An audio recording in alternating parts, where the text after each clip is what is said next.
Welcome back to Season 7 of the Islamic History Podcast.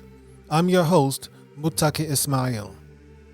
In this season, we are discussing the Bosnian War of the 1990s. This is episode 7-9, Bosnia and the Serbs. Before we get into the episode, let's do a brief recap of where we are so far. With Milosevic's rise to power, nationalism begins to tear Yugoslavia apart. In 1991, Slovenia and Croatia declare their independence and secede from Yugoslavia. Slovenia does not have many Serbs and gains independence after a 10-day standoff. Croatia, on the other hand, has a large Serb minority and the JNA begins a violent siege. And with that, let's discuss the beginning of the war in Bosnia. Part 3. The War in Bosnia. Key players in the Bosnian conflict. Perhaps it's best to review the major factions and players involved in this conflict. There were four broad groups: Serbs, Croats, Muslims, and international forces. Let's begin with the Serbs. Radovan Karadzic was the leader of the Bosnian Serbs. Born in a small village in Montenegro, Radovan moved to Sarajevo in 1960 to study psychiatry. He was arrested for fraud in 1985 and spent about a year in prison. In 1989, he helped form the Serb Democratic Party. When Bosnia-Herzegovina left Yugoslavia in 1992, Karadzic was elected president of Republika Srpska, the breakaway Bosnian Serb state. As president, Radovan Karadzic was commander-in-chief of the Bosnian Serb armed forces. Therefore, he bore much of the responsibility for the atrocities they committed.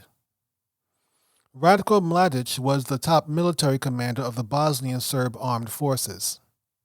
The official name of the Bosnian Serb forces was Vojska Republika Srpska, or the Army of Republika Srpska. The media often used the initials VRS, or simply the Bosnian Serb Army. VRS received support, weapons, and supplies from the JNA, or Jugoslovenska Narodna Armija. This means the Yugoslav People's Army. This was Yugoslavia's official military. The Republic of Serbian Krajina was the breakaway Serb state in Croatia. And then there were Arkan's Tigers. This was a Serbian paramilitary force made up of volunteers. Led by international gangster Arkan, the Tigers operated in both Bosnia and Croatia, fighting alongside the JNA and VRS. Now on to the Croats. In Bosnia, there was Hrvatsko Vijeće obrane, HVO, or the Croatian Defense Council. This was the main military force for the Bosnian Croats. Hrvatska Vojska, or HV, was the official military for the Croatian Republic. HVO and HV often worked together. And now on to the Muslims. The Muslim forces in Bosnia could be divided into three groups: local Bosniaks, foreign fighters, and Muslim rebels. Let's first discuss the locals. The president of Bosnia during the war was Alija Izetbegovic. Alija Izetbegovic was born in Bosanski Samac in what is now Republika Srpska. His family descended from a Belgrade-based Ottoman aristocrat named Izetbeg. However, the family fell from grace when Serbia became independent. Even at a young age, Izetbegovic was politically active. While still a teenager, he joined a group called Mladic Muslimani. Mladic Muslimani wanted to blend Islamic principles with modern government practices. Alija got a law degree from the University of Sarajevo and then got into politics. Alija Izetbegovic was a devout Muslim politician in a communist atheist state. His views often got him in trouble. He ran afoul of the law in 1970 when he published his manifesto Islamska deklaracija, or Islamic Declaration. In it, Izetbegovic discussed how Islam, politics, and society can work together. He also argued that it was possible for an Islamic society to modernize, but that modernization must be based on the Quran. Tito's communist government banned his book, then threw him in prison. Years later, in 1983, Izetbegovic was imprisoned again, accused of plotting an Islamic revolution. This time, he spent 5 years behind bars. The Serbs justified the rebellion by accusing Izetbegovic of wanting to turn Bosnia into an Islamic republic like Iran. But in reality, Alija Izetbegovic wanted to create a modern Bosnian state that preserved its Islamic heritage. The main Bosnian force was ARBIH, the Army of the Republic of Bosnia and Herzegovina. This was the official armed forces for Bosnia and Herzegovina. Besides the local fighters, there were also hundreds, perhaps even thousands, of international Muslim volunteers, Mujahideen, operating in Bosnia. An estimated 900 Mujahideen veterans of the Soviet-Afghan War came to fight in Bosnia. Some nations, such as Saudi Arabia and Iran, were rumored to have secretly sent fighters into Bosnia. Due to the secretive nature of these operations, it is impossible to know exactly how many international Mujahideen fought in Bosnia. After the war ended in 1995, most of these Mujahideen moved on to other conflicts. But many of them stayed in Bosnia, married local women, and started families. There are several small, isolated Salafi Muslim communities sprinkled throughout Bosnia's mountainous countryside. Besides the local Bosniak fighters and the international Mujahideen, there were also Muslim rebels fighting in Bosnia. These were Bosniaks who sided with the Serbs. One of them was Bosnian business magnate Fikret Abdic. He led a group of Bosniak soldiers who had defected from the Bosnian military. Though he was technically Muslim, Fikret Abdic opposed Bosnian independence and fought for the Serbs. His Serbian and Croatian masters allowed him to operate his own concentration camp where hundreds of Bosnian Muslims were tortured. Finally, there were the international forces, primarily UNPROFOR. The United Nations Protection Force, or UN peacekeepers, first entered the conflict in February 1992 during the Croatian War. As the violence spread to Bosnia, they expanded there as well. UNPROFOR would remain in Bosnia until March 1995, when they were replaced by NATO forces. Prelude to War. Having lost Slovenia in July 1991, the JNA turned its sights on Croatia, launching a brutal campaign in Vukovar. In Bosnia, President Alija Izetbegovic had backed out of a plan to keep Bosnia-Herzegovina united with Yugoslavia. President Izetbegovic was undecided about leaving Yugoslavia. Whatever reservations he had, the RAM plan did away with them. Leaked in September 1991, the RAM plan was a secret plan to unite all Serbs throughout Yugoslavia into one superstate. This plan was put together by the SDB, Serbia's intelligence agency, and high-ranking officers from the JNA. The RAM plan laid out a framework detailing how the Serbs could dominate Yugoslavia. The SDB would take over Serbian politics and work with the JNA to provide weapons and supplies to local militias. This would allow Croatian Serbs and Bosnian Serbs to dominate their respective republics. The RAM plan shocked the Bosnian government. From that point forward, President Alija Izetbegovic began moving towards independence. The other Yugoslav republics were also alarmed and began preparing for secession. On September 8, 1991, Macedonia held a referendum on independence. 71% voted in favor. On September 19, 1991, the Kosovo Parliament, which had been disbanded by Milosevic, also held a referendum and voted for independence. 6 days later, the United Nations Security Council invoked Chapter 7 of the UN Charter. This gave the United Nations the authority to take action to maintain world peace.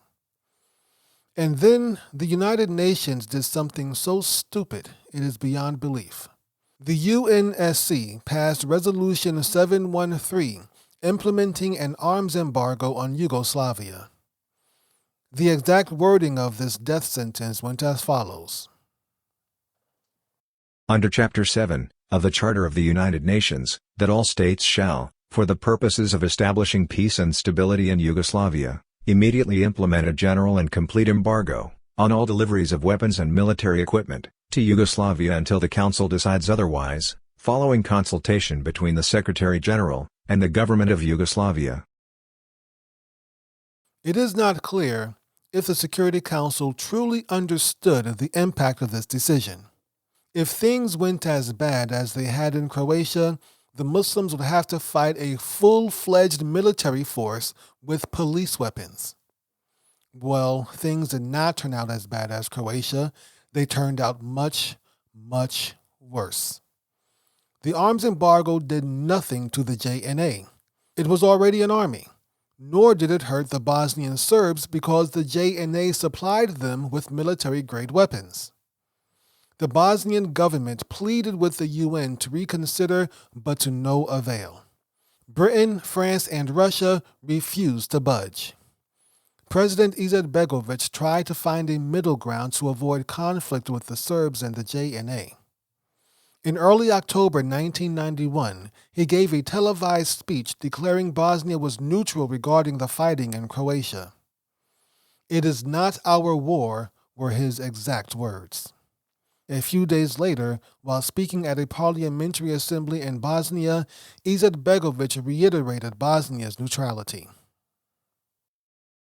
Do not do anything against the army. The presence of the army is a stabilizing factor to us, and we need that army. Until now, we did not have problems with the army, and we will not have problems later. President Izetbegovic would soon regret those words. The Vance Plan. For the time being, however, there was little, if any, fighting in Bosnia since it had not yet seceded from Yugoslavia. In the fall of 1991, all eyes were on Croatia. The JNA bombed Croatian President Franjo Tuđman's offices, put Dubrovnik under siege, and were slowly crushing Vukovar.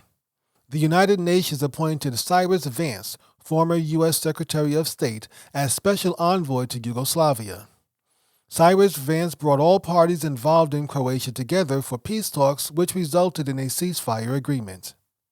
The Vance Plan, as the agreement was called, provided details on the UN's peacekeeping role in Yugoslavia, proclaimed certain areas as UNPAs, or United Nations Protected Areas, and outlined how UN peacekeepers would be deployed. Despite the Vance Plan, fighting broke out again in Croatia. It would take another 3 months before the United Nations was finally able to enforce the ceasefire. Meanwhile, Bosnia was moving closer to secession. On October 15, 1991, its parliament passed a Memorandum of Sovereignty of Bosnia-Herzegovina. This was not an official parting of ways from Yugoslavia, but it certainly put Bosnia on that course. Most of the Bosnian Muslim and Bosnian Croatian legislators supported the memorandum. The Bosnian Serb legislators walked out. Future war criminal and leader of Bosnia's Serbian Democratic Party, Radovan Karadzic, said the decision would put Bosnia, quote, on the same road to hell as Slovenia and Croatia, unquote. 9 days later, the Bosnian Serbs created the Assembly of the Serb People of Bosnia and Herzegovina. The assembly formally announced its intention to remain part of Yugoslavia. On November 18, 1991, the JNA finally conquered Vukovar in Croatia. The 4-month conflict had led to 13,000 deaths, 1 million refugees, and massacres against the Croats. Hundreds of Croatian POWs were killed, Croatian homes were looted and destroyed, and the Serbs now controlled nearly a third of Croatia. The Croatian Serbs declared Vukovar as part of the Serb Krajina Republic, the Croatian Serb breakaway state. Humbled by this defeat, Croatian President Franjo Tuđman quickly agreed to a peace plan. Along with Serbian President Slobodan Milosevic and Yugoslav Defense Minister Veliko Kadijevic, they signed the Vance Plan in Geneva, Switzerland on November 23, 1991. The Serbs, however, were far from humble. With their victory in Croatia complete, they decided to push the envelope in Bosnia-Herzegovina. The Bosnian Serbs held a referendum voting to form a new Serbian republic inside Bosnia. The Bosnian government declared the Bosnian Serb referendum unconstitutional, then held its own referendum voting to leave Yugoslavia. Yugoslavia's federal court in Belgrade declared Bosnia's independence referendum was also unconstitutional. Then the Bosnian Croats got in on the act. They also declared their own state, calling it the Croatian Republic of Herzegovina. With the situation deteriorating, the United Nations Security Council passed Resolution 721 on November 27, 1991. Considering the request by the government of Yugoslavia for the establishment of a peacekeeping operation in Yugoslavia, as conveyed in the letter of 26 November 1991, from the Permanent Representative of Yugoslavia to the United Nations addressed to the President of the Security Council. The resolution opened the door for the UN to conduct peacekeeping operations in Yugoslavia. By the end of the year, things were starting to take shape in the Balkans. The day after Christmas, Serbia, Montenegro, and the Serb-held regions in Croatia agreed to unite in a new Yugoslavia. Meanwhile, Slobodan Milosevic tried to change the narrative surrounding the Serbian people. The international community blamed him in particular, and the Serbs in general, for the violence in Yugoslavia. To give the impression that the JNA would not occupy Bosnia, he ordered all non-Bosnian JNA troops out of Bosnia. However, 80,000 ethnic Serb troops who were born in Bosnia remained behind, along with weapons and supplies. World opinion. When 1992 began, the Soviet Union was dead. With the help of Afghan Mujahideen and Pakistan's intelligence services, the United States had won the Cold War. The new Russian Federation was struggling to deal with this new reality. This allowed the West to dominate the United Nations. Ironically, despite their unified struggle against the Soviets, the Western nations could not agree on Yugoslavia. How much force could the UN peacekeepers use to maintain peace? What to do about the ethnic minorities in the former Yugoslav republics? What would a post-Yugoslavia Balkans look like? Most of Europe had been in favor of Slovenia and Croatia's independence. Germany, with its thousands of Slovenian and Croatian expats, strongly supported independence for both nations. Great Britain and France, however, did not support it. It is important to understand that East and West Germany had just reunited in 1990.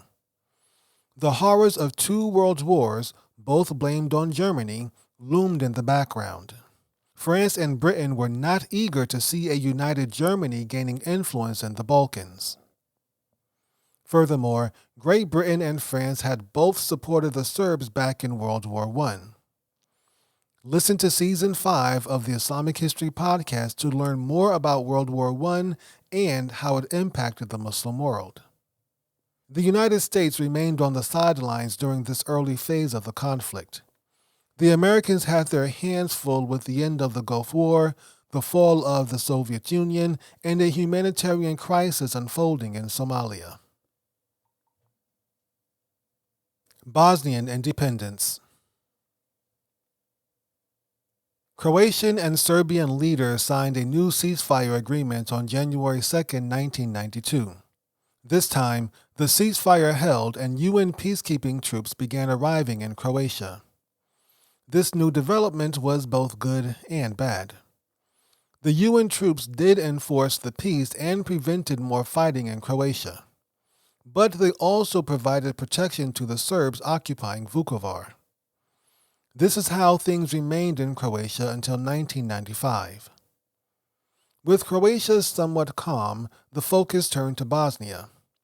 It was still unclear how things would turn out there. In many ways, the Bosnian Republic was a smaller version of Yugoslavia as a whole. Bosnia-Herzegovina was about 44% Bosniak, 31% Serb, and 17% Croat. The Orthodox Serbs primarily lived along the eastern borders of Bosnia, while the Catholic Croats mostly lived in the western regions. The Muslim Bosniaks primarily lived in the central region and within the capital, Sarajevo. Bosnia's secession was all but inevitable. The Bosniaks and Bosnian Croats had seen what the Serbs did in Croatia and wanted no part of that. The prospect of living under Milosevic's oppression was too much. Serbian media did little to mitigate the tension. Instead, they exacerbated it by repeating stereotypes about Muslims and Catholics. Serbian media portrayed Muslims as religious fanatics who helped the Croatian Ustashi persecute the Serbs during World War II. Bosnian Serb leaders began congregating in Pale, a small town about 10 miles east of Sarajevo. This would become the Bosnian Serb headquarters during the war. Bosnia's parliament announced another independence referendum to be held on February 29th. The day before the referendum, the Bosnian Serbs drafted a constitution declaring it was part of Yugoslavia. Voting began on February 29th and ended on March 1st. Over 60% of the country voted. The Bosnian Serbs boycotted the elections. The results were clear. 93% voted to leave Yugoslavia. Everyone feared this would happen, yet everyone knew this would happen. And now that it happened, everyone was afraid of what would happen next. Slovenia got out of Yugoslavia with a 10-day war. Croatia left after 4 months of intense fighting and thousands of deaths. And even now, it needed UN troops to keep the Serbs at bay. What would happen in Bosnia? European community negotiators Peter Carrington and Jose Cutiliero came up with a new plan that became known as the Lisbon Agreement. The first shots. There are conflicting reports about the first shots of the Bosnian War. Some reports state a group of Serbs opened fire on a crowd in Sarajevo in April 1992. But the more popular report suggests a shooting at a Serb wedding started everything. On March 1st, the last day of voting for the referendum, Milan Gardovic married his wife, Diana Tambor. The wedding took place at the Church of the Holy Transfiguration, an Orthodox church in Sarajevo. Afterwards, Milan, his new wife, and their wedding guests walked to another ancient church called the Church of the Archangels. The two churches were roughly 2 miles apart. Along the way, some of the wedding guests carried Serbian flags. A car stopped near the procession and 4 Bosniak men jumped out. They tried to grab the flags and a fight broke out. Someone pulled out a gun and fired a shot. Nikola Gardovic, Milan's father, was struck and killed. The shooter was identified as Ramiz Delalic, a small-time Bosnian thug. The news of the killing spread quickly, touching a deep nerve within the Serb community. An Orthodox man was killed on his son's wedding day by a Muslim in broad daylight. From the Serb perspective, this justified all of their concerns. Radovan Karadzic, president of the SDS and political leader of the Bosnian Serbs, said the murder was a clear example of why they wanted a union with Serbia. President Izetbegovic condemned the attack, as did the mayor of Sarajevo. The tense relationship between the three communities strained even further. Bosnian Serbs, Bosnian Croats, and Bosniaks set up roadblocks in the regions where they dominated. 2 days later, the results from the referendum were in, and Bosnia-Herzegovina announced its independence from Yugoslavia. On March 18th, all three ethnic groups accepted and signed off on the Lisbon Agreements mentioned earlier. The Lisbon Agreements proposed dividing the country into three semi-autonomous segments called cantons. Each canton would be based on its majority ethnic group. All three groups would share government power. At first, the Bosnian Serbs, Bosnian Croats, and the Bosniaks all accepted this plan. But then, 10 days later, President Alija Izetbegovic changed his mind and rejected it. It is not entirely clear why Izetbegovic backed out of the Lisbon Plan. But there was speculation that U.S. Ambassador Warren Zimmerman promised Izetbegovic support if he chose to reject it. Zimmerman denies having made any such promise. In late March 1992, more civilians were killed in Bosnia, this time in Bosanski Brod, a small town on the Sava River, about 87 miles northwest of Sarajevo. There had been fighting in this region for weeks, ever since the Bosnian Serbs first declared their territory as Republika Srpska. During a particularly intense engagement, a combined force of Croat and Bosnian soldiers occupied the Serb village of Sijekovac. During the occupation, at least 58 deaths, mostly Serb civilians, were confirmed. The war in Bosnia begins. With Bosnia-Herzegovina gone, Serbia and Montenegro were all that was left of Yugoslavia. This rump state of Yugoslavia issued a new constitution and named itself the Federal Republic of Yugoslavia on April 28, 1992. This new Yugoslavia began with some promise. Its first prime minister was a Serbian-American businessman named Milan Panic. Panic advocated for a peaceful end to the conflict, negotiations with Croatia and Bosnia, and lifting international sanctions. However, the president of the Federal Republic of Yugoslavia was a hardcore Serb nationalist. Dobrica Kosic, who had supported Milosevic back in 1989, also supported Radovan Karadzic and the Bosnian Serbs. Despite their political differences, both Milan Panic and Dobrica Kosic turned against Milosevic as the fighting in Bosnia intensified. A small but growing segment of the Serb population was getting tired of Slobodan Milosevic. Unfortunately, it would take nearly a decade for them to do anything about him. On April 1, 1992, several Bosnian Serb militant groups, including Arkan's Tigers, attacked Bijeljina, a city in northeast Bosnia along the Serbian border. Despite its proximity to Serbia, Bijeljina was predominantly Bosniak. However, Republika Srpska wanted this city as its regional capital, so the Muslims had to go. The local Bosniaks had a small, disorganized force, but they were no match for the Serbs, who were backed by the JNA. Once the Muslim resistance was defeated, the real horrors began. The Serb militants questioned the local Serb residents to point out non-Serb households.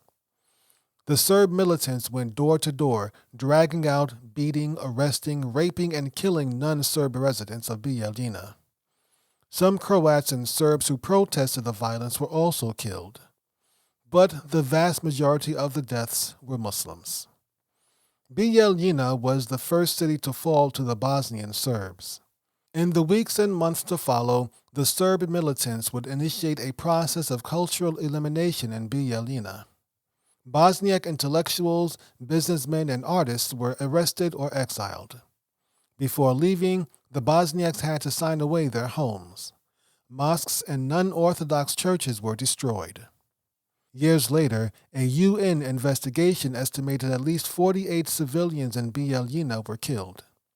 The ICTY, or International Criminal Tribunal for the former Yugoslavia, has declared the events in Bijeljina as an attempted genocide. Bijeljina was the first city to be ethnically cleansed by the Serbs.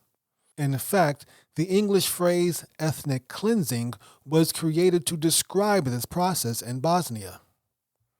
A few days after the Bijeljina massacre, fighting broke out in Kupreš, a small town in central Bosnia. Though it was predominantly Serb, it also had a significant Croat minority. Serbian and Croatian forces fought for control of Kupreš, which was strategically vital for delivering supplies. The Croatian forces included the HVO, the Bosnian Croat Militant Group, and HV, the official army of the Republic of Croatia. But they were no match for the Serbs, who were backed by the JNA. Within a week, the Croats were defeated and the Serbs had captured Kupreš. On April 6, 1992, the United States and the European Economic Community recognized Bosnia and Herzegovina's independence.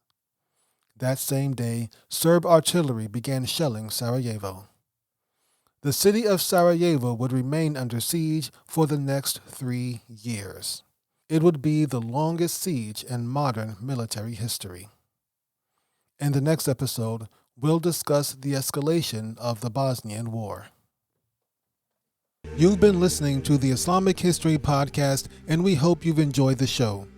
You can support the Islamic History Podcast and get exclusive content by subscribing to our premium channel, Islamic History Exclusive. If you have an Apple device, iPhone, iPad, iPod, or any Mac computer, open the Apple Podcast app and search for Islamic History Exclusive. If you use Android, Windows, or any non-Apple device, visit patreon.com/Islamic History. Stay tuned for a brief clip from one of our premium shows. Special thanks to Brother Zulfikar Sarosh for his research and support of the show, and thanks to all of our premium subscribers.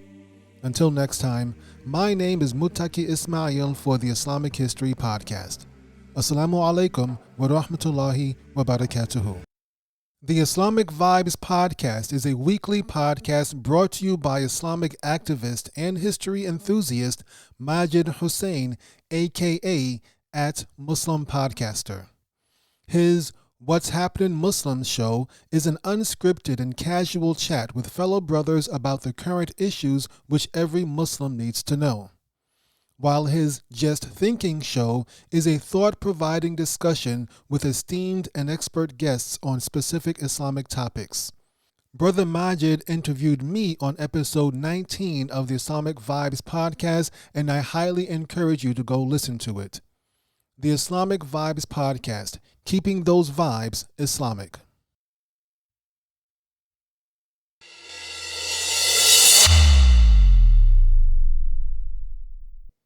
Assalamu alaikum. Welcome back to Season 1 of the Umayyad Caliphate, presented by Islamic History Exclusive. I'm your host, Muttaqi Ismail, and this is episode 1-9. Today, we're going to discuss the Qadi, or judge, during the Umayyad Caliphate. Let's begin by answering the question, what was the role of the Qadi? Well, Tariq Tabari and other historians often mention who was appointed as Qadi during the Umayyad period and when these people were appointed as Qadi. Despite this detailed information about their appointments, there isn't much information about the roles of the Qadi and the limitations of their power and authority. There are no existing documents detailing the duties and responsibilities of the Qadi during the Umayyad period. In fact, much of what we know about the Umayyad Qadis actually comes from documents written about them during the Abbasid period. What we do know for certain is that almost all Qadis were Islamic scholars, and they were almost always muhaddith, or someone who was very well versed in the science of hadith. This is understandable because it would be important for a judge, for a qadi, to be well versed in the hadith and be able to discern the reliable arguments of the plaintiffs and the unreliable arguments from the plaintiffs.